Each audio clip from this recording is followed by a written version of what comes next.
मैले भनिन म जति इन्फर्मल कोही छैन क्या म जति मेच्योर कोही छ र देख्दिनँ म त अरू त म त केटाकेटी जस्तो लाग्छ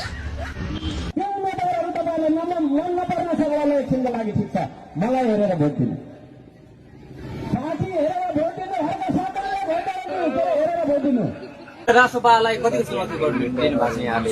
कुन पार्टी चर्चा त राष्ट्रपाको पनि छ म त त्यो पार्टी चिन्दिनँ म धरानको सबभन्दा ठुलो मान्छे हो बुझ्नुभयो नि म भन्दा ठुलो मान्छे छैन यतिखेर म चाहिँ कोही मान्छे आउँदैछ हुनेवाला को जति के मन्त्री आउँदैछ भनेर नमस्ते गर्छु थोडा उसले मलाई गर्नुपर्छ नि सुरुमा अनि न मैले गर्ने होला जस्तो पनि लाग्छ क्या यो देशको प्रधानमन्त्री म भन्छु है चुनाव पछाडि त मै हो प्रधान तपाईले हो प्रधानमन्त्री को हो त प्रधानमन्त्री बालेन शाह त्यस्ता बोला